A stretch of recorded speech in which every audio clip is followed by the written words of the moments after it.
Morning. आज हम लोग एक नए सब्जेक्ट के लेके बात करेंगे और हमारा टॉपिक और सब्जेक्ट दोनों नए हैं। हम बात करेंगे जीके पे। जीके मतलब अभी तक हम जो भी सब्जेक्ट पढ़े थे अब हम दूसरा पढ़ेंगे, फिर उसके बाद वापस हम पढ़ लेंगे उसको, ठीक है। तो जीके में जितने भी ऐसे पोर्शंस हम लोग कवर करेंगे जो कि हमारे एग्जाम्स को कहीं ना कहीं से टच कर जाते हैं। नॉर्मली सिलेबस के अंदर बहुत वाइल्ड चीज़ें होती हैं, लेकिन कोई ना कोई सिलेबस कोई भी उठा के देखो, उन सब में पोर्शन जो रहता है सबसे ज़्यादा जीके का रहता है, ठीक है। तो इस ओवरऑल जीके को मिला के हम पढ़ेंगे जिसमें सब कुछ काउंट किया जाएगा। जैसे आज मैं आपको जो सबसे पहला जीके का पॉइंट देने वाला हूँ वह है कि हिस्टोरिकल सोर्सेस जिनसे क्वेश्चन पूछा जाता है। कभी आपने सुना होगा कि प्राचीन संस्कृति की जानकारी देने वाला सबसे बड़ा स्रोत क्या है, तो वेद है ना। तो इस तरह के छोटे छोटे कंसेप्ट्स आएंगे हमारे पास जिन पर हम बात करेंगे। हेडिंग आप लीजिएगा, हेडिंग लीजिएगा ऐतिहासिक जानकारी और उनके स्रोत। ऐतिहासिक जानकारी और उनके स्रोत, ये हमारी हेडिंग है। ऐतिहासिक जानकारी, ऐतिहासिक जानकारी और हिस्टोरिकल इंफॉर्मेशंस और दे और सोर्सेस। ऐतिहासिक जानकारी और उनके स्रोत, ये स्रोत। एक सोर्स, आपको एक सोर्स मैं सामने लिखूंगा और उसके बाद आपको पता चलेगा कि ये जो इंफॉर्मेशंस है ये किससे रिलेटेड है। जैसे एक हमारे यहाँ की सनातन संस्कृति है, मानते हो आप लोग? आर्यन कल्चर रहा है हमारे यहाँ पे, लेकिन आर्यन कल्चर रहा था, इसके प्रमाण कहाँ है हमारे पास? आज आप सब लोग जानते हैं कि हम पूरे जो कंट्री में दो तरह का स्ट्रक्चर देखते हैं, दो तरह की संरचना देखते हैं, एक गांव और एक शहर। लेकिन क्या पुराने टाइम में भी शहर हुआ करते थे क्या, या नहीं हुआ करते थे? इस तरह की जानकारी देने वाले का जो सोर्स है हमारे पास वो क्या है? पुराने टाइम में भी शहर हुआ करते थे। आज हम सबसे ज्यादा जिस मेटल का इस्तेमाल करते हैं वो है आयरन, लोहा। लेकिन पुराने टाइम में भी किसी मेटल का इस्तेमाल हुआ था, उसका नाम था ब्रोंज, जिसको बोलते हैं कांस्य, ठीक है। तो कांस्य का सबसे पहला प्रमाण अगर कहीं पे देखा गया था तो उसका नाम क्या है? आईवीसी, आईवीसी, है ना। सिंधु, पहला जो स्रोत है हमारे पास वो है सिंधु घाटी सभ्यता। देखो बहुत सारी पॉइंट्स बताऊंगा मैं आपको, और सारे के सारे पॉइंट्स आपको मेमोराइज भी करने हैं और लिखने की चीजें आपको नोट डाउन भी करना है। इसको इंग्लिश में बोला जाता है Indus Valley civilizations, IVS, IVS, IVC, sorry IVC, Indus Valley civilizations, Indus Valley civilization, Sindhu घाटी सभ्यता। अब सिंधु घाटी सभ्यता क्या इंफॉर्मेशन देती है, क्या क्या इससे रिलेटेड जानकारी है, वो सारी आपको मैं जीके के पॉइंट में देता हूं। पहले बता देता हूं कि इससे हमको इंफॉर्मेशन क्या मिलती है। इससे हमको इंफॉर्मेशन मिलती है ब्रोंज एज सिविलाइजेशन, कांस्य युगीन सभ्यता की जानकारी का स्रोत।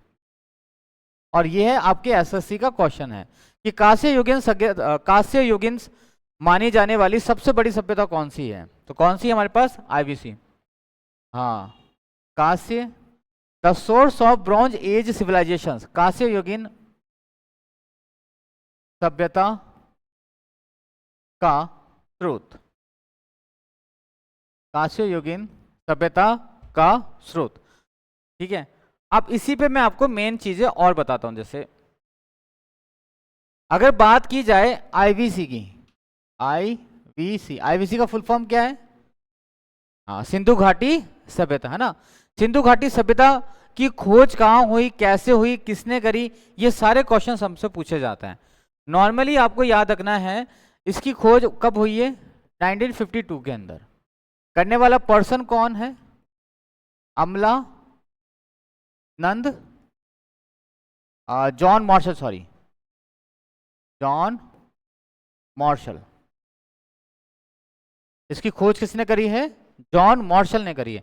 ये अंग्रेज था, रेलवे लाइन बिछाई जा रही थी, तब जाके इसकी खोज हुई थी।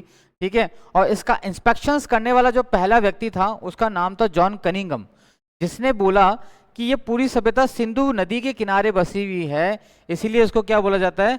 सिंधु घाटी सभ्यता। अब सिंधु घाटी सभ्यता के छोर कहां से कहां तक है ना?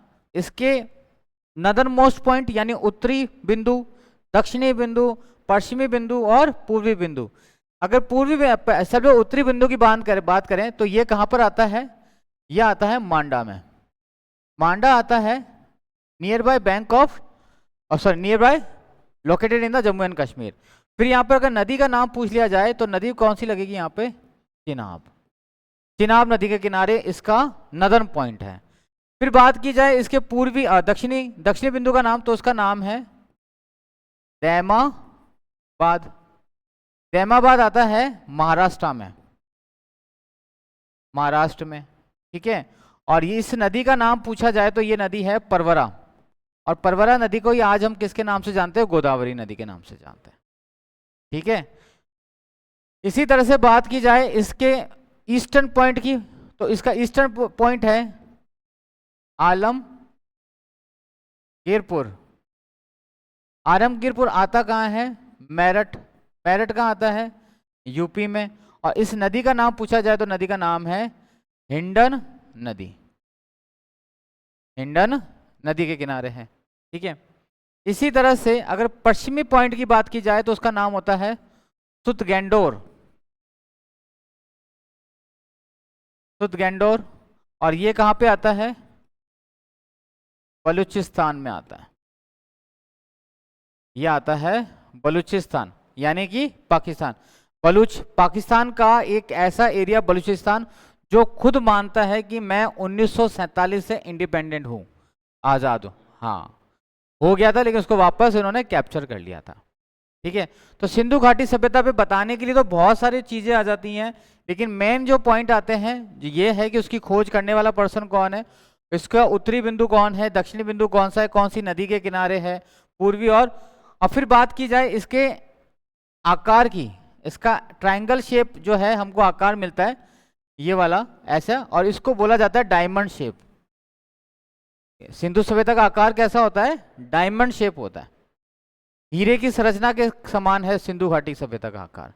ये छोटी सी जीके है, एसएससी और आपके जितने भी रेलवे एनटीपीसी के एग्जाम्स होते हैं उनके ऊपर।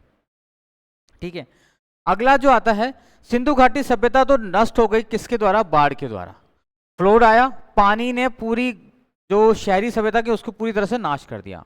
उसके बाद हमारे यहाँ पर एक दूसरी सिविलाइजेशन शुरू हुई जिसमें लोगों के पास अपना कल्चर था, और उस सिविलाइजेशन, उस सभ्यता का नाम था वैदिक सभ्यता। तो वैदिक सभ्यता का सबसे बड़ा स्रोत कौन सा है? हाँ, नहीं, वैदिक सभ्यता का सबसे बड़ा स्रोत कौन सा है? Which is the biggest source of the वैदिक सिविलाइजेशन? ये है आईवीसी का स्रोत है। ठीक है ना, वैदिक सभ्यता का जो सबसे बड़ा स्रोत माना जाता है वो है वेद, है ना। तो दूसरा स्रोत हमारे पास है, उसका नाम है वेद। ठीक है, अब वेद अकेला नहीं है, वेद के साथ साथ कौन आता है? पुराण आते हैं। ठीक है, वेद के साथ कौन आते हैं? उपनिषद आते हैं। ठीक है, उपनिषद के अलावा कौन आते हैं? ब्राह्मण ग्रंथ आते हैं। ठीक है, उपनिषद आते हैं, पुराण आते हैं, ब्राह्मण ग्रंथ आते हैं। ये सारे के सारे जो सोर्सेज हैं, ये सारे के सारे सोर्सेज किसके माने जाते हैं? ये माने जाते हैं द सोर्सेज ऑफ वैदिक सिविलाइजेशंस। इसमें से पूछा जाता है कौन सा सोर्स वैदिक सभ्यता का है या नहीं है। वैदिक सभ्यता की जानकारी के स्रोत, वैदिक सभ्यता की जानकारी के स्रोत हैं। अब इनमें पॉइंट कौन कौन से हैं वो देखिएगा आप।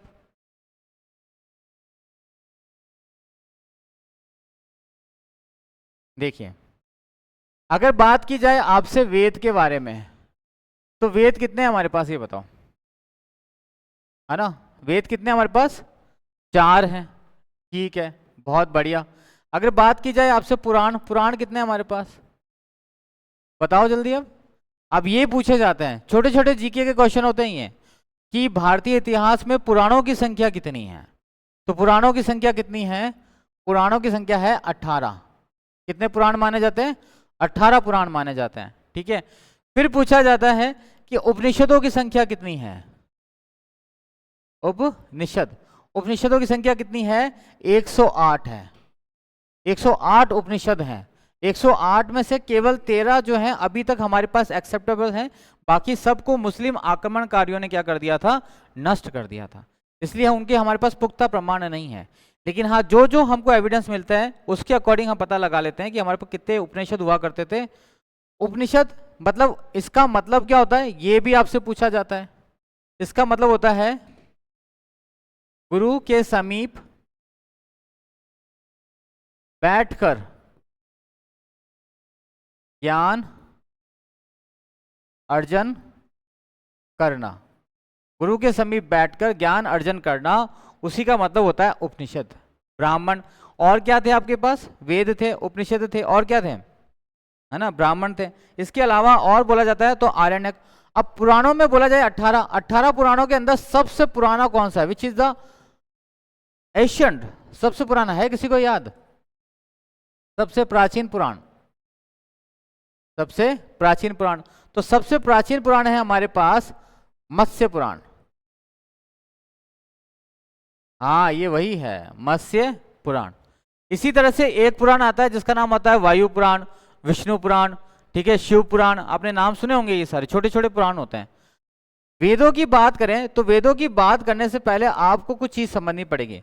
इतिहास जो है, इतिहास, इतिहास कितने प्रकार के होते हैं? इतिहास के 3 कालखंड होते हैं, 3 तरह से इतिहास होता है। एक बोलते हैं जिसको बोलते हैं हम प्री हिस्ट्री। क्या बोलते हैं अपन? प्री हिस्ट्री, यानी कि प्राग ऐतिहासिक, ऐतिहासिक काल। प्राग ऐतिहासिक काल मतलब उस टाइम पीरियड के हमारे पास कोई एविडेंस नहीं है, प्री हिस्ट्री। ठीक है, जिसके साक्ष्य उपलब्ध नहीं, हाँ, एविडेंस आर नॉट अवेलेबल, जिसके साक्ष्य नहीं है। भाई पृथ्वी जो है तो उसकी एज 400 लाख है, 400 बिलियन के आसपास है, लेकिन उस वो है, उसका प्रमाण कहाँ है? हमारे पास नहीं है। तो उस टाइम पीरियड को हम किस में लग देते हैं? प्राग ऐतिहासिक या प्री हिस्टोरिकल एज। ठीक है, इसके बाद आता है प्रोटो, यानी कि आद्य ऐतिहासिक, आद्य ऐतिहासिक काल। आद्य ऐतिहासिक काल का मतलब है कि साक्ष्य है तो सही, लेकिन हम उसको समझ नहीं सकते। Evidence are available but we can't read and understand. ठीक है, साक्ष्य का मतलब हो गया ताम्र पत्रों पे लिखा हुआ कहानियां। अब ऐसी ऐसी कुछ लिखा हुआ है दीवालों पे, हमको नहीं समझ में आ रहा है, लेकिन एविडेंस है कि उस समय के लोग लिखना जानते थे। हाँ, है ना, ऐसा लिटरेचर है हमारे पास। ठीक है, साक्ष्य उपलब्ध, परंतु पढ़े एवं समझे नहीं जा सकते, एवं समझे नहीं जा सकते। अब इसी तरह से एक आता है इतिहास। इतिहास, ठीक है, इतिहास, इतिहास मतलब ऐसा कालखंड जिसके पास हमारे पास एविडेंस है। ठीक है, इस इतिहास को हम क्या करते हैं, 2 टाइम पीरियड में देख लेते हैं। एक होता है वैदिक एरा, एक होता है पोस्ट वैदिक एरा। ठीक है ना, इस इतिहास को हम देखते हैं। एक पूर्व वैदिक काल, या इसी को बोला जाता है ऋग्वैदिक काल, ऋग्वैदिक एरा, ऋग्वैदिक काल। और दूसरा होता है पोस्ट, उत्तर वैदिक काल, वैदिक काल या उत्तर ऋग्वैदिक काल, ये होता है। अब इसकी पहचान क्या करेंगे? हमारे पास वेद कितने हैं? 4 हैं, है ना। उन 4 वेदों में से जो पहले के 3 वेद हैं, है ना, जो पहले के 3 वेद हैं उनका लेखन कार्य कहां पर इस काल में हो गया? पहला कौन सा? ऋग्वेद, इसी टाइम पीरियड में लिखा गया। ऋग्वेद के बाद, ऋग्वेदा के बाद सेकंड है अर्थवेदा, और सॉरी अथर्ववेदा नहीं, सामवेदा, और तीसरा है यजुर्वेदा, यजुर्वेद। ये तीनों के तीनों जो वेद हैं ये कौन से काल में लिखे गए? पूर्व वैदिक काल में। और चौथे यानी इस वाले टाइम पीरियड में जो वेद लिखा गया था उस वेद का नाम है अर्थवेदा। चौथा इसके अंदर लिखा गया था। जितने भी कर्म कांड है, आज आप देखते हो कि पुजारी जो है ये बोलता है कि आचमन करो, गाल पे लगाओ, दक्षिणा चढ़ाओ, ये सारी की सारी चीजें किसमें बता रखी है? अर्थवेदा में बता रखी है। मतलब ये पूरा का पूरा क्या? प्रोपेगेंडा है, कर्मकांड से संबंधित है। ऋग्वेद जो है यज्ञ विधियों से संबंधित है। अगर आपको ईश्वर से बात करनी है तो उसका माध्यम क्या है पता है आपको? अग्नि। अग्नि। आज कौन सा दिन है? अमावस का दिन है, और मैक्सिमम लोग क्या करते हैं इस दिन? धूप करते हैं। और धूप का कारण क्या होता है करने का? कि ईश्वर तक हमारी बात पहुंच जाए, क्योंकि अग्नि की जो लो है वो ईश्वर तक पहुंचती है। सामवेद जो है ये किसका वेद माना जाता है? संगीत का। संगीत में कितने सुर होते हैं? 7 होते हैं। कौन कौन से? सारे गामा पादा निसा पानी दापा मागारे सा। अगर उसको उल्टा बोल देते हैं तो जो सातों के सातों सुर हैं वो किसमें है? सामवेद में। यजुर्वेदा यज्ञ की विधियों से संबंधित है कि किस तरह से हमको यज्ञ करना चाहिए, कौन से तरीके होते हैं। और अर्थवेद जो मैंने बताई दी आपको कालखंड से संबंधित है। तो ये छोटा सा स्ट्रक्चर है, एक एक इंपॉर्टेंट जानकारी है, आप थोड़ा सा इसको ध्यान में रखते चलिएगा, ठीक है। अगला लिखते हैं कौन सा सोर्स आता है हमारे पास, ठीक है। नेक्स्ट तीसरा सोर्स लिखना त्रिपिटक, ठीक है। त्रिपिटक क्या होता है आप में से किसी को पता है? हाँ बहुत बढ़िया, त्रिपिटक। त्रिपिटक, त्रिपिटक है क्या भाई? रिलेटेड या सोर्सेज ऑफ बुद्धिज्म हिस्ट्री, है ना। बौद्ध धर्म की जानकारी का स्रोत, कि भारत में बौद्ध धर्म था, इसकी जानकारी का स्रोत कौन सा है? त्रिपिटक है, ठीक है। अब त्रिपिटक क्या है, इसकी बेसिक इंफॉर्मेशन क्या है वो देखिए। त्रिपिटक पहले आपको समझिए, जो है ये 2 शब्दों से मिलके बना है। एक का है त्रि और एक का नाम है पिटक, ठीक है। ये जो पिटक है इसका मीनिंग होता है बास्केट ऑफ नॉलेज, ज्ञान की टोकरी। और त्रि का मतलब होता है 3। त्रिपिटक का मतलब क्या हो गया फिर? 3 ज्ञान की टोकरियां, 3 ज्ञान की टोकरियां। अब वो त्रिपिटक कौन कौन सी हैं वो देखिएगा। सबसे पहली जो पिटक है उसका नाम है सुत्त पिटक, ठीक है। विनय पिटक, आदिधम पिटक। पहली का नाम है सुत्त पिटक,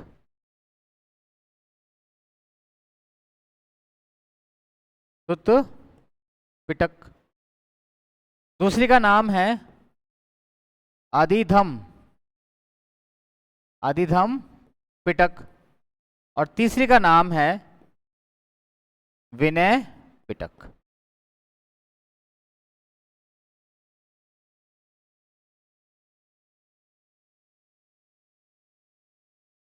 विनय पिटक, पिटक, ठीक है। ये 3 नाम होते हैं, ठीक है, ध्यान रखिएगा इन तीनों के। पिटक, और पिटक कौन कौन सी हो गई, है ना।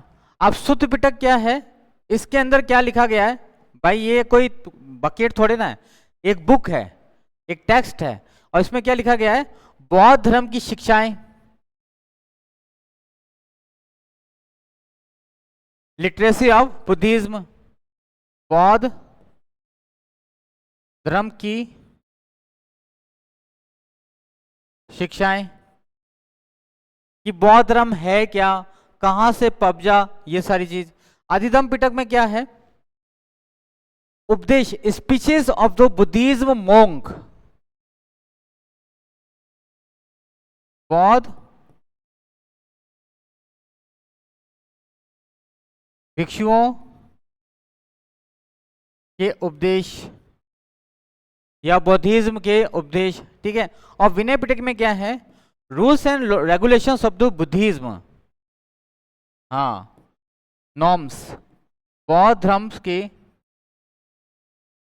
नियम, बौद्ध धर्म के नियम, जैसे कि कौन ऐसा व्यक्ति है जो बौद्ध धर्म को एक्सेप्ट कर सकता है, जो 15 साल से ऊपर हो, ठीक है। बौद्ध धर्म कितने प्रकार के हैं, 2 प्रकार के हैं, एक गृहस्थ बौद्ध धर्म और एक गृहस्थ का त्याग करके बौद्ध धर्म। लेकिन ये सारी चीजें घूम रही है बुद्धिज्म पे, बौद्धिज्म, है ना। तो who was the founder of the Buddhism, Mahatma Buddha, Mahatma Buddha, ठीक है। और महात्मा बुद्ध का जन्म कब और कहां हुआ था, लुम्बिनी ग्राम में हुआ था, कब हुआ था, 563 में हुआ था, 563 BC में हुआ था, ठीक है। इंपॉर्टेंट चीजें आती हैं। अच्छा, भारत का वो कौन सा व्यक्ति है जिसने बौद्ध धर्म को बहुत सारी भीड़ के साथ एक्सेप्ट किया था, भीमराव अम्बेडकर, चलो ठीक है, लेकिन बता कब किया था, ये प्रश्न आ गया। भीमराव अंबेडकर ने बौद्ध धर्म अपनाया किस वर्ष, और उसकी घोषणा करी किस वर्ष, उसकी अनाउंसमेंट उन्होंने कर दी थी 48 में, जब वो बोल रहे थे संविधान के अंदर, उनको बोला नहीं दिया था कि भाई ये तो हिंदू धर्म के अकॉर्डिंग करो, हिंदू धर्म के अकॉर्डिंग करो, तो फाइनली उन्होंने कहा कि हिंदू धर्म अपनाना ही नहीं है मेरे को, और 1956 के अंदर उन्होंने बौद्ध धर्म को क्या कर लिया, अपना लिया, 1956 में, 1956 के अंदर, ठीक है। ये था हमारे बौद्ध धर्म से संबंधित। नेक्स्ट आता है ललित विस्तार, अगला सोर्स है ललित विस्तार। आप जानते हो क्या है ललित विस्तार, किस चीज का सोर्स है, आप एसएससी के है ना एग्जाम पेपर दिखा के देखना, उठा के ना, उनमें आपको ये सारी चीजें निकलेंगी जो इधर लिख रहा हूं मैं आपके। है आप में से किसी को नॉन कि ललित विस्तार क्या है, अच्छा कौन से धर्म से संबंधित है, चलो ये बताओ।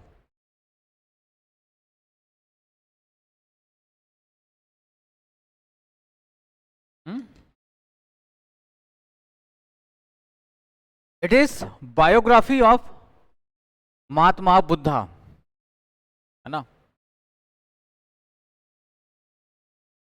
महात्मा बुद्ध की जीवनी है ये, जीवनी का स्रोत, महात्मा बुद्ध की जीवनी का स्रोत, द बायोग्राफी ऑफ महात्मा बुद्धा। इसी तरह से एक नाम आता है जिसका नाम होता है मिलिंद पिनो, सुना है किसी ने नाम आप में से, बहुत फेमस नाम है ये,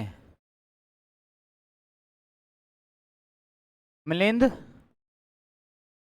पिनो, टेक्स्ट है बहुत इंपॉर्टेंट इंडियन हिस्ट्री का, मिलिंद पिनो। अच्छा, आप में से किसी ने मौर्य वंश का नाम सुना है, सुना है, वेरी गुड, सुना है, ठीक है। आप में से किसी ने नंद वंश का नाम सुना है, नंद वंश, किसी ने गुप्त वंश का नाम सुना है।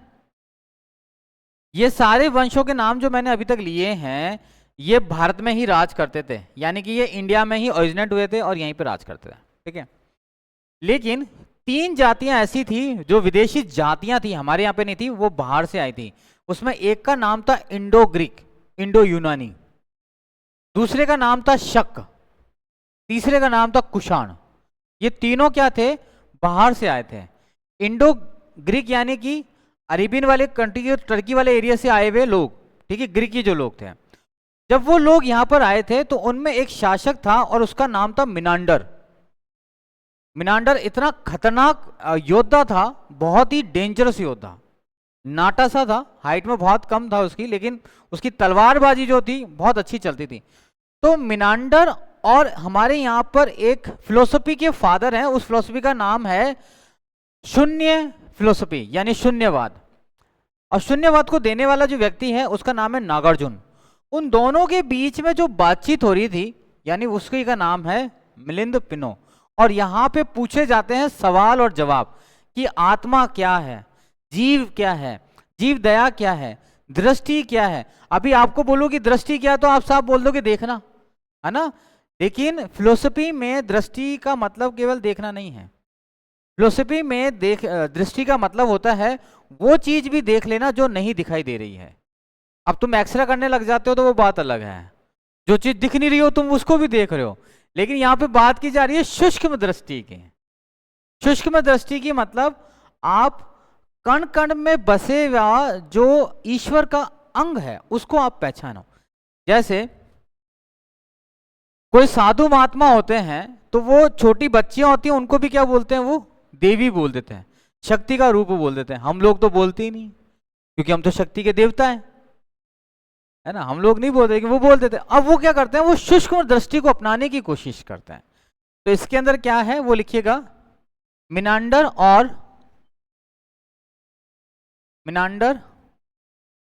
और नागार्जुन, मिनांडर और नागार्जुन के मध्य संवाद का स्रोत, sources of communications between Menander and Nagarjuna, ये उनके सोर्सेस था, ठीक है। और आपको ये याद रखना है त्रिपिटक जिस तरह से बुद्धिज्म टेक्स्ट है, लित विस्तार भी क्या है, बुद्धिज्म टेक्स्ट है। मिलिंद पिनो भी क्या है, बौद्ध ग्रंथ है, जैनिज्म टेक्स्ट नहीं है, ठीक है। नेक्स्ट अगला है आगम literature. Anybody you have A answer about that? आगम लिटरेचर किसको बोला जाता है? आगम साहित्य सुना है किसी ने आपने? आगम साहित्य किसको बोलते हैं? ठीक है, जितनी भी जैन धर्म के ग्रंथ हैं, the all literature of the related from the Jainism is called आगम, ठीक है। जैन धर्म के साहित्य को आगम कहा जाता है। जैन धर्म के साहित्य ग्रंथों को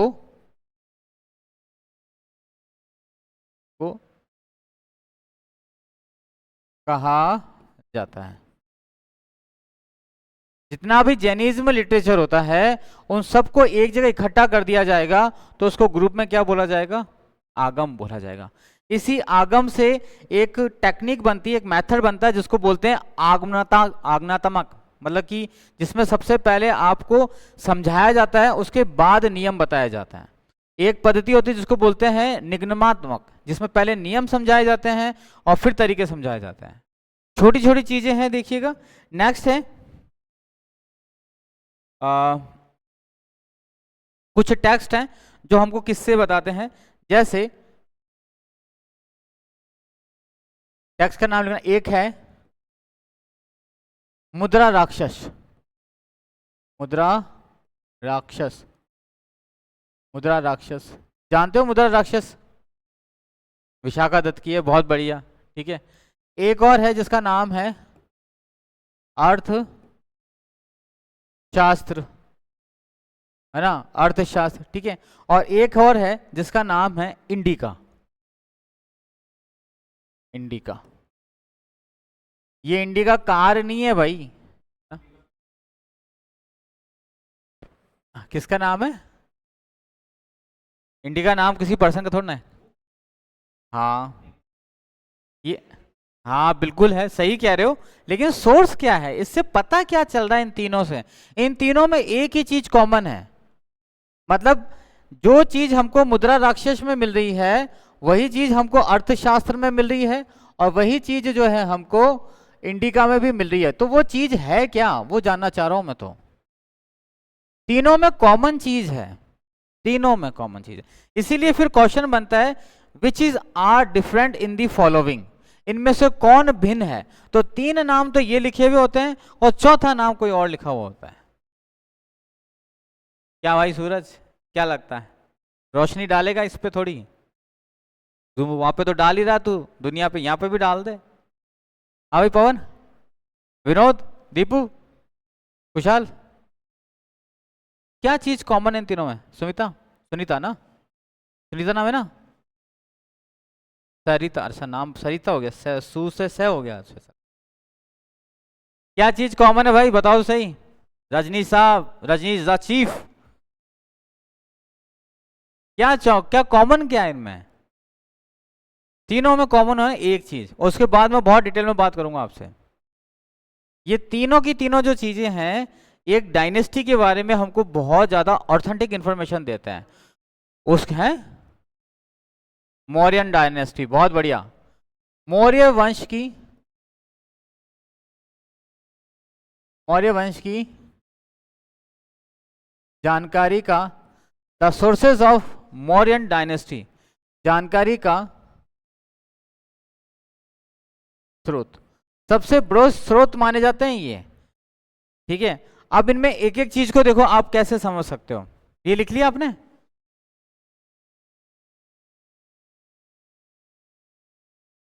देखो सबसे पहले आती है आपके सामने कौन? मुद्रा राक्षस। इसका जो राइटर है वो राइटर कौन है? विशाखा दत्त है। इसका राइटर है विशाखा दत्त। ये जो है गुप्तास पीरियड का है, गुप्त डायनेस्टी के अंदर था ये। चंद्रगुप्त सेकंड का कोर्ट स्कॉलर था ये। ठीक है, लेकिन इसने अपनी बुक में जो हिस्टोरी लिखी है, जो अपनी किताब में इतिहास लिखा है, वो किसके टाइम पे लिख दिया? मौर्यों के टाइम का लिख दिया।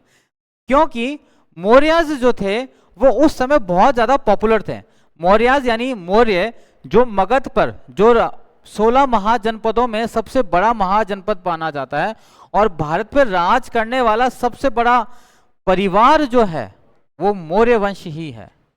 ठीक है, तो ये इसका राइटर है विशाखा दत्त। दूसरा क्या लिखा आपने? अर्थशास्त्र। ये लिखी थी ना अर्थशास्त्री, है ना दूसरी, या कुछ और लिखा है? अर्थशास्त्र। अर्थशास्त्र का राइटर किसको माना जाता है? कौटिल्य को। किसको माना जाता है? कौटिल्य को। कौटिल्य का नाम कौटिल्य क्यों है? क्योंकि ये कोटि एक ट्राइबल कम्युनिटी थी, उसके अंदर इनका जन्म हुआ, इसी वजह से इनको क्या बोल दिया गया? कौटिल्य। दूसरा, इनको बोला जाता है विष्णुगुप्त। विष्णुगुप्त क्यों बोला जाता है इनको? क्योंकि ये अपने चेहरे के ऊपर जो एक्सप्रेशंस, जो हाव भाव दिखाते थे, उससे पता ही नहीं चलता था कि इनके दिमाग में क्या चल रहा है। और इस पूरी दुनिया का सबसे बड़ा छलावा करने वाला व्यक्ति कौन है? विष्णु। मतलब वो दिखाता कुछ और है और करता कुछ और है। मतलब सारे रहस्य को वो क्या रखता है अपने पास, छुपा के रखता है, गुप्त रखता है। इसलिए इनको क्या बोला दिया जाता है? विष्णुगुप्त बोल दिया जाता है। ठीक है, इन्हीं को बोला जाता है चाणक्य। चाणक्य क्यों बोलते हैं? इनकी जो वॉर पॉलिसीज है, यानी इनकी जो नीतियां होती हैं वो बहुत स्ट्रांग होती है, जो कोई भी आसानी से समझ नहीं सकता कि क्यों भाई क्यों बता रहे। अब जैसे आज की क्लास थी, आज की क्लास मैंने बोला जीके है, तो आपने साधारण शब्दों में ले लिया था जीके है कि एक एक पॉइंट में लिखाऊंगा और एक एक पॉइंट आप उतार लोगे। ये थोड़े ना सोचा था आपने, जब मैं एक हर पत्ते को पूरी तरह से खोल रहा हूं। हाँ भाई, हाँ तो मैं चाणक्य नहीं हूं, मैं बता रहा हूं मैं आपको मत। हाँ, तो इनको चाणक्य बोला जाता है। अब इन्होंने ये सारी, अब ये जो थे ये किसके कोर्ट में थे, है ना? ये किसके दरबार में थे? ये मौर्य वंश में थे। मौर्य वंश के अंदर भी कौन था जो इसका फाउंडर था? इसका फाउंडर कौन है? चंद्रगुप्त मौर्य। चंद्रगुप्त मौर्य जो है मौर्य वंश का संस्थापक माना जाता है। और कौटिल्य की वजह से मदद से ही चंद्रगुप्त मौर्य कहाँ का शासक बना? मगध का शासक बना। यहाँ पर एक डायनेस्टी रूल करती थी मौर्य से पहले, उसका नाम है नंद डायनेस्टी, नंद वंश। और नंद वंश का एक खतरनाक शासक था जिसका नाम था घनानंद।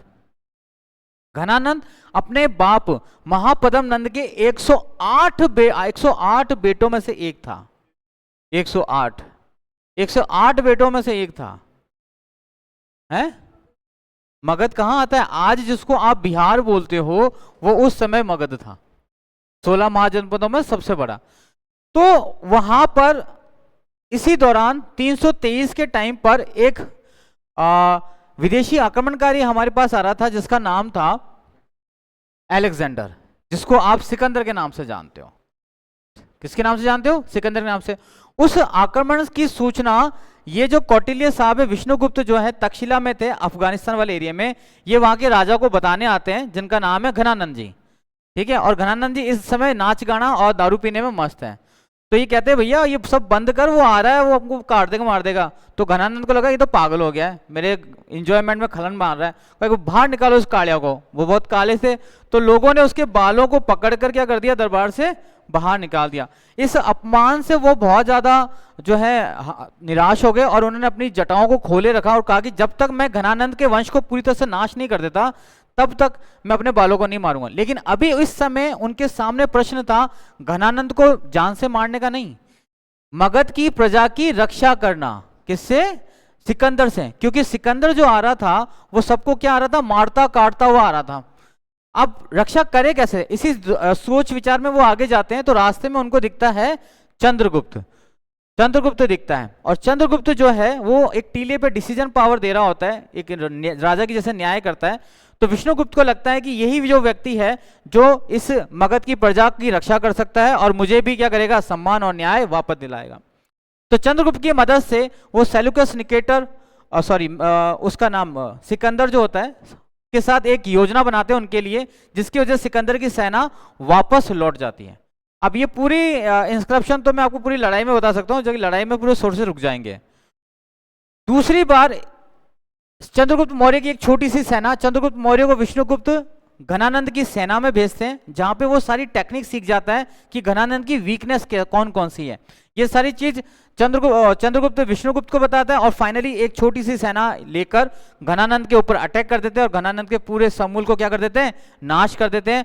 केवल रह जाती है उसकी बेटी। उसकी बेटी को देख के चंद्रगुप्त मौर्य पूछता है गुरुजी क्या करूं, बताओ ना, रख ले, तेरे को भी तो परिवार बढ़ाना है। तो फाइनली घनानंद की बेटी के साथ शादी कौन कर लेता है, चंद्रगुप्त मौर्य कर लेता है।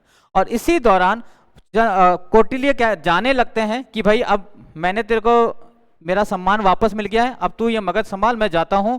तो चंद्रगुप्त मौर्य उनको जाने से मना कर देता है कि आप नहीं जाएंगे, आप यहीं रहेंगे, ये जो राज सिंहासन मुझे आज मिला आपकी वजह से मिला है, तो आप इसको संभालिए। चंद्रगुप्त मौर्य को कौटिल्य जी कहते हैं कि मेरा ये काम नहीं है, मैं क्षत्रिय धर्म नहीं है, मेरा धर्म कौन सा है, ब्राह्मण धर्म है, तो मैं ये नहीं कर सकता। तो चंद्रगुप्त मौर्य कहता है कि ठीक है, तो आज से आप मेरे प्रधानमंत्री बनेंगे। तो चंद्रगुप्त मौर्य ने कौटिल्य को अपने दरबार में किस पोस्ट पे रख दिया, प्रधानमंत्री। अब प्रधानमंत्री के पास तो नौकर चाकर बहुत सारे हैं, वो तो उनको ऑर्डर देके काम चलाएगा, तो वो खुद क्या करते हैं, तो वो खुद कुछ नहीं कर पाए। तो इसी वजह से उन्होंने एक टेक्स्ट लिखा, उस टेक्स्ट का नाम क्या है, अर्थशास्त्र। अर्थशास्त्र का नाम नॉर्मली इकोनॉमिक लिटरेचर जैसे है, लेकिन इसकी जो थीम है ना, थीम मतलब इसकी जो उद्देश्य, थीम मतलब इसका सार, बोलो सार, है ना। इसकी जो थीम, इसकी थीम कैसी है, राजनीति विज्ञान की है, राजनीति शास्त्र की है, कि एक राजा को कैसे शासन करना चाहिए, किन किन बातों से बचना चाहिए, किन किन लोगों के साथ रखना चाहिए। इसी अर्थशास्त्र में जो टोटल नंबर ऑफ लेसन्स है ना, टोटल नंबर ऑफ लेसन्स यानी कि अधिकरण, लेसन्स को बोला जाता है अधिकरण, अधिकरण। टोटल नंबर ऑफ लेसन्स है इसमें कितने, 15 इसमें लेसन्स हैं। और इन 15 लेसन्स पे जो टॉपिक्स हैं, जो विषय हैं इसके अंदर, वो कितने, 180 इसमें विषय हैं। ठीक है। और इसका जो सबसे इसकी जो भाषा है, लैंग्वेज है, वो भाषा कौन सी है, संस्कृत है। इसकी जो स्क्रिप्ट है, जो लिपि है, वो लिपि कौन सी है, ब्राह्मी है, इसकी लिपि है ब्राह्मी है। ठीक है, और सबसे इंपॉर्टेंट चीज इसके अंदर क्या ऐसी चीज है जो एक राजा को मानना जरूरी है, तो इसी में बताया गया है। किसके बारे में? सप्तांग सिद्धांत के बारे में बताया गया। इसी में बताया गया है सप्तांग सिद्धांत, सेवंथ प्रिंसिपल। सप्तांग सिद्धांत मतलब एक राजा के लिए कौन कौन सी चीजें इंपॉर्टेंट होती हैं। मतलब एक राज्य के लिए सबसे ज्यादा जो जरूरी चीज है वह है क्या है? एक राजा होना चाहिए। ठीक है, एक राजा होना चाहिए। राजा के पास एक किला होना चाहिए। राजा के पास क्या होना चाहिए? एक किला होना चाहिए। उस किला की रक्षा करने के लिए राजा के पास आर्मी होनी चाहिए, सेना होनी चाहिए। इस सेना को खुश रखने के लिए इसकी जरूरत जो पूरा करने के लिए, इसकी सुविधाओं को देने के लिए उसके पास एक बॉक्स होना चाहिए, यानी कि इसको क्या बोलेंगे हम? ट्रेजरी होनी चाहिए, कोष होना चाहिए। उस कोष की रक्षा करने के लिए उसके पास होने चाहिए मंत्री होने चाहिए। क्या होना चाहिए उसके पास? मंत्री होना चाहिए। मंत्रियों की सलाह पर अगर उसको कभी डाउट हो तो उसकी सलाह से उसको बचाने के लिए उसके पास अच्छे क्या होने चाहिए? मित्र होने चाहिए। क्या होने चाहिए? मित्र होने चाहिए। और अपनी सीमा की एक क्या होनी चाहिए? बाउंड्री होनी चाहिए। ठीक है, हो गए क्या साथ? इसी को बोला जाता है सप्तांग सिद्धांत। अब इसमें डायरेक्ट पूछ लिया जाता है कि कौन सप्तांग सिद्धांत में शामिल नहीं है। इसमें प्रधानमंत्री शामिल नहीं होता है, क्योंकि प्रधानमंत्री भी किस में शामिल होता है? मंत्री में शामिल होता है। यह सप्तांग सिद्धांत है। और सप्तांग सिद्धांत को देने वाला व्यक्ति कौन है? कौटिल्य है। आज हमारे जो नरेंद्र मोदी साहब हैं मैक्सिमम इस पे चलते हैं, सप्तांग सिद्धांत में चलते हैं। उन्होंने हर चीज रख रखी है इसी तरह की। उनका सबसे अच्छे मित्र कौन माना जाता है? अमित शाह। जब भी कहीं अटकते हैं वो अमित शाह से डिस्कशन करते हैं। आपको पता अमित शाह को भी जेल हुई थी, इतना बड़ा शासक है। हाँ, अमित शाह को 110 दिन की जेल हुई थी। और करवाने वाला व्यक्ति कौन था? चिदंबरम, जो कांग्रेस का मिनिस्टर था। और जब ये सरकार में आए तो चिदंबरम को 119 दिन की सजा करवा दी। पावर मीन्स ये टाइम बलवान है, समय, और समय सबका आता है ना। हम लोग भले ही घड़ी बांधते हैं, घड़ी बांधने से टाइम नहीं आता है, टाइम आता है मेहनत करने से। हम ये सोचते हैं कि हमारा टाइम कब आएगा, टाइम आएगा मेहनत करने से। आप स्मार्ट वॉच मान लो, HMT की बांध लो, रोलेक्स बांध लो, उससे टाइम नहीं आएगा, टाइम तो पढ़ने से आएगा। समझ आ रहा है? और इसका मतलब ये नहीं कि जो घड़ी नहीं बांध रहा उसका टाइम नहीं आएगा। घड़ी नहीं बांधने वालों को भी मेहनत करनी पड़ेगी, तो उसका टाइम कहाँ आएगा? दीवार पर आएगा, वॉल वॉच में आ जाएगा। ये है सप्तांग सिद्धांत। अब बात आती है उसकी जो इसमें तीसरी लिखी हुई थी, इसका नाम है इंडिका। इसका नाम क्या है? इंडिका। देखो शुरू करता हूं आपको। सिकंदर आ रहा था, ठीक है। सिकंदर जब आ रहा था उस समय मगध का राजा कौन था? मैंने बताया था आपको, है घनानंद। कौन था? घनानंद। लेकिन सिकंदर के पास इसके दो कमांडर थे, ठीक है। एक कमांडर था जिसका नाम था नियाकस, ठीक है, और एक का नाम है Seleucus Nicator. Seleucus Nicator. Seleucus Nicator कौन है? यह है आर्मी चीफ, थल सेनापति। और नियाकस कौन है? नेवी चीफ, जल सेनापति। ठीक है, अब समझो, देखो इसको अगर समझ गए एक बार में तो लाइफ में कभी आप इसको नहीं भूलोगे। ये मगध है यहाँ पे, घनानंद यहाँ पे बैठा है मगध में। ये तक्षशिला है, तक्षशिला। और यहाँ पे जो बंदा बैठा हुआ है उस बंदे का नाम है चाणक्य, जो यहाँ के प्रोफेसर है, ठीक है। और ये है ग्रीक, मैसेडोनिया, यानी कि सिकंदर। सिकंदर कहाँ का शासक था? मैसेडोनिया का, मैसेडोनिया, मैसेडोनिया का शासक था।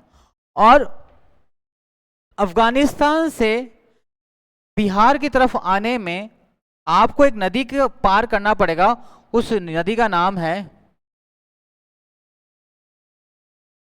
यमुना। यूपी से बिहार जाओगे तो बीच में यमुना पड़ेगी या नहीं पड़ेगी? सिंधु नहीं, यमुना। सिंधु को तो पार करके ये भारत में आ जाते हैं, अफगानिस्तान तक तो आ ही चुके थे ना, ये तो इंडिया में तो आ गई है। अब इनको जाना है कहाँ पे?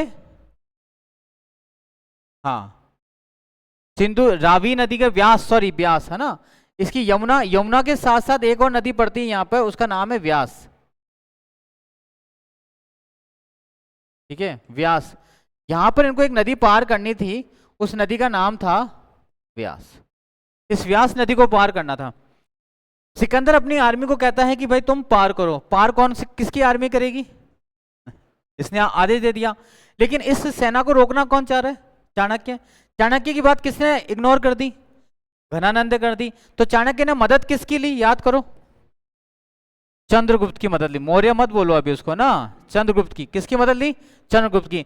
चंद्रगुप्त ने अपनी जो छोटी सी सेना थी, वो पूरी की पूरी सेना किसमें डूब गई और किसमें छुप गई? व्यास नदी के अंदर। और जैसे ही इसके लोग नहाने धोने आते, इनको डुबो के उसमें क्या कर देते? मार देते। अब ये इंफॉर्मेशन नियाकस को मिली कि जो भी आदमी व्यास नदी को पार करना चाह रहा है वो क्या कर रहा है? मर रहा है।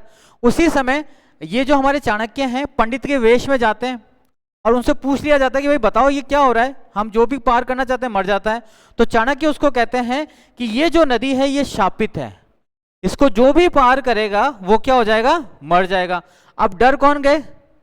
सारी की सारी नेवी आर्मी डर गई। ये इंफॉर्मेशन कित तक पहुंच गई?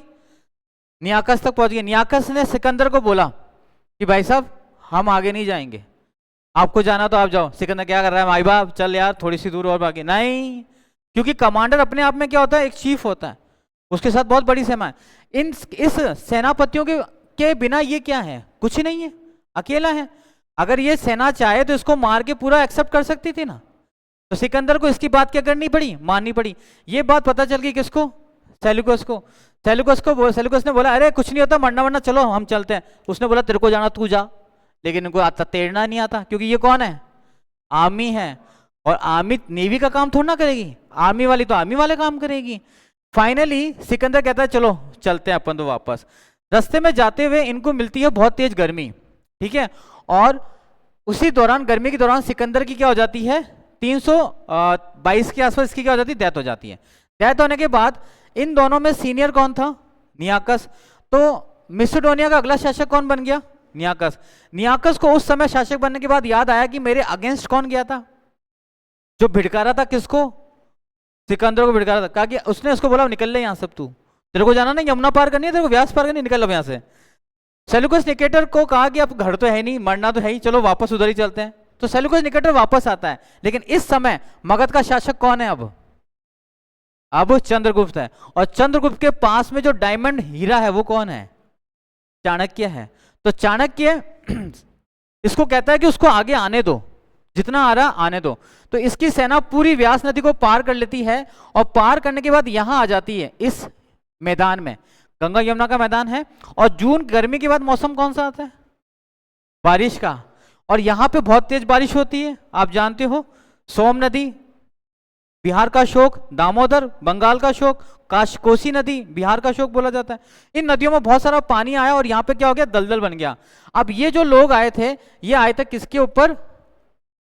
अपने घोड़ों के ऊपर आए थे। किसके ऊपर आए थे? ये घोड़ों के ऊपर आए थे, ठीक है। अब वो घोड़े जो है दलदल में चल नहीं पाते हैं, ठीक है, नहीं चल पाते हैं। तो फाइनली चंद्रगुप्त ने सेल्यूकस निकेटर की पूरी सेना को क्या कर लिया? चारों तरफ से घेर लिया। एक तरफ है हमारे पास सेल्यूकस, और एक तरफ है हमारे पास चंद्रगुप्त। अब इसने पूरी सेना को, आर्मी चारों तरफ से घेर लिया इसको। अब सेल्यूकस का निकलना, बच के निकलना लगभग नामुमकिन था। लेकिन सेल्यूकस निकेटर जितना ज्यादा लंबा स्मार्ट था उतना ही होशियार था। इसके पास एक चीज थी, उसने उस चीज को क्या कर दिया? आगे खड़ा कर दिया, और वो थी इसकी डॉटर हेलेना। चंद्रगुप्त मौर्य ने जैसे ही हेलेना को देखा, औ वेरी गुड, अब क्या करें? तो उसका मेरे पापा के साथ लड़ाई मत करो, मैं आपसे ब्याह कर लूंगी। और ठीक है, ब्याह कर ले, ब्याह बन गया। चंद्रगुप्त मौर्य ने इसकी बेटी, इसका जिसका नाम है हेलेना, क्या नाम है? हेलेना। इसके साथ शादी कर ली। शादी कर ली, लड़की को कौन सी भाषा आती है? ग्रीक। मैसेडोनिया की थी, इसको तो ग्रीक आती है। चंद्रगुप्त मौर्य कौन सी बोलता है? संस्कृत। फारसी थोड़ा ना बोलेगा, सनातन संस्कृति का व्यक्ति था। अब इसको संस्कृत आती नहीं है, वहाँ वहाँ कुछ है, उसको समझ में नहीं आता है। सेल्यूकस निकेटर को इसने फोन मिला दिया। पापा वो मारो आदमी कहीं क्यों समझ में गुणिया बना है, कई गुरु में। सेल्यूकस निकेटर का रुक जा। सेल्यूकस निकेटर ने अपने साथ एक आदमी को भेजा कि मैं एक व्यक्ति को भेज रहा हूँ जो मेरा बहुत अच्छा क्या है, स्मार्ट है। उसका नाम क्या है? मेगास्थनीस। मेगास्थनीस क्या करता है? हेलेना को सारी चीजें ट्रांसलेट करके बताता, और जो भी चीजें इन दोनों के बीच में होती है उसको एक डायरी में लिख देता। ठीक है। अब मेगास्थनीस सेल्यूकस निकेटर को इन्फॉर्मेशन भी देता कि यहाँ पे क्या है, कैसा है। इस तरह से सेल्यूकस निकेटर ने मगध की तरफ वापस मुड़कर नहीं देखा। एक दिन चंद्रगुप्त मौर्य ने देख लिया कि ये जो मेगास्थनीस है ये डायरी में कुछ लिखता रहता है। मेगास्थनीस से पूछ लिया, बाबू क्या लिख रहा है? कोई राज की बात तो नहीं लिख रहा? हमारा राज तो नहीं बता रहा। मेगास्थनीस ने बोला, नहीं भाई साहब, मैं तो यहाँ पे जो कुछ भी देख रहा हूँ उसको इतिहास में लिखा। अरे यार बस इतनी सी बात। इसने कहा, इसको पेन कॉपी पेंसिल जो चाहिए वो दे दो, तेरे को जो लिखना है मेरे साथ घूम के लिख। उसके बाद इसने एक बुक लिख दी। उस बुक का नाम क्या है? इंडिका। क्या नाम है? इंडिका। और उसमें लिखा, Chandragupta Maurya is very handsome and good man. हाँ जी, ये सेल्यूकस निकेटर की बेटी है हेलेना। बहुत शॉर्ट में समझाया है। हाँ, कार्लिनिया हेलेना दोनों बोलते हैं हम इसको। कार्लिनिया बड़ा नाम था इसलिए मैंने हेलेना बोल दिया। और इन दोनों की जो शादी है पूरे भारत इंडियन हिस्ट्री में पहली इंटरनेशनल मैरिज मानी जाती है। जैसे अगर पुष्कर जो विदेशी घूमने आते हैं तो उसके पीछे पीछे लड़के लड़के घूमने लग जाते हैं पुष्कर के, और उनका एक ही उद्देश्य होता है कि जैसे न तैसे कैसे ये फॉरेन मेरे से ब्याह कर ले। लेकिन आजकल फॉरेन वाली समझने लग गई, शादी करेगा भाई यहाँ से, तो उसको घुमाती है मोटरसाइकिल पे, घूमती है उसके साथ। हाँ, फिर ब्याह का नाम आते हैं, no no no no I have a boyfriend, ऐसे करके सारा। अब बॉयफ्रेंड का नाम आते हैं, हमारे तो भारतीय है। लुगाई भले हम कितनी रख ले, लेकिन लुगाई का आदमी तो एक ही रखेंगे भाई साहब, है। तो उसके बाद ये सारा हो नहीं पाता है। और ये जो है ये पहली इंटरनेशनल मैरिज है हेलेना और चंद्रगुप्त की। तो इसमें पूरी स्टोरी किसके बारे में थी? मौर्य डायनेस्टी के बारे में। इसी मौर्य डायनेस्टी के अंदर चंद्रगुप्त मौर्य के बाद एक शासक आता है जिसका नाम है अशोक। अशोक महान।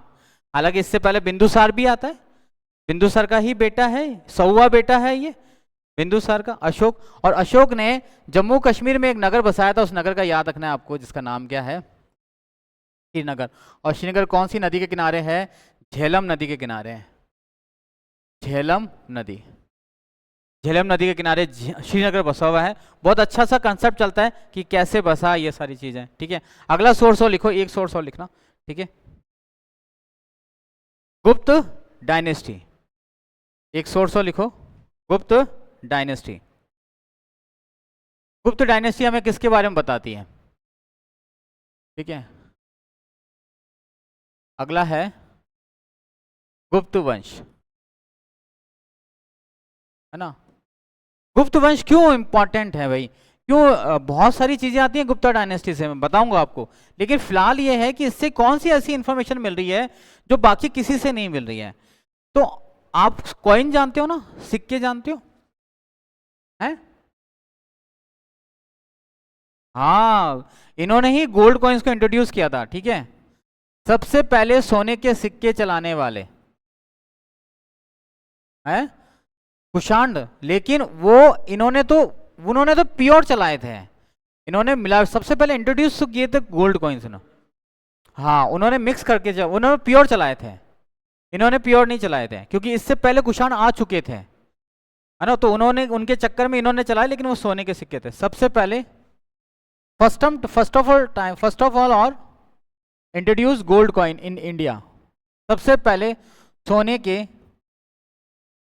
सिक्के। कुषाणों ने भी सोने के सिक्के चलाए हैं, लेकिन वो प्योर है। इनके साथ क्या है? मिक्सअप है। सबसे पहले सोने के सिक्के इंट्रोड्यूस किए।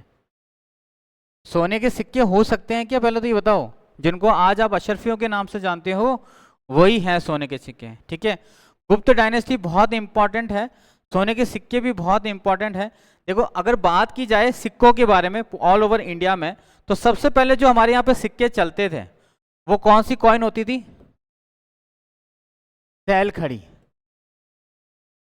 सैलखड़ी के सिक्के। अब कौन जानता है इनको? सैलखड़ी कॉइन्स जानता कोई क्या होते हैं ये? पूरे सबसे पहले हमारे यहाँ पे पहले तो क्या चलता था? बटलर सिस्टम चलता था। बटलर सिस्टम यानी कि वस्तु विनिमय, गाय दो गेहूं लो, गेहूं दो कुछ और ले लो, इस तरह का चलता था, लेन देन चलता था। लेकिन उसके बाद में इंट्रोड्यूस होगी मोहरें, है ना, जिसको हम सिक्कों के नाम से जानते हैं। तो ये जो सबसे पहले मोहरें बनी थी उन्हीं को बोला गया था सैलखड़ी की मोहरें। और ये किसकी बनी होती थी? मिट्टी, मिट्टी की मोहरें बोलते हैं इनको, मिट्टी की मोहरें। और मिट्टी की मोहरें भी कैसी? आग में पकी हुई, आग में पकी हुई। ऐसे तो घर में कोई डाल ले मिट्टी की मोहरें, है ना, तो ये आग में पकी हुई मिट्टी की मोहरें होती थी जिनको बोला जाता सैलखड़ी। अब जब इनको इनका कोई एक फिक्स स्ट्रक्चर नहीं था, एक फिक्स है ना इनकी डिजाइन नहीं थी, इस डिजाइन को कवर किया गया, मतलब इसको फिर शेप दिया गया, इस तरह की ये शेप दिए गए इनको, है ना, हाँ इस तरह की ये शेप इनको दिए गए, ठीक है। और जब इनको शेप दे दिए गए, ठीक है, जब इनको शेप दे दिए गए तो इनको सैलखड़ी नहीं बोल के इनको क्या बोल दिया गया? कपाषण सिक्के, कपाषण कॉइन्स,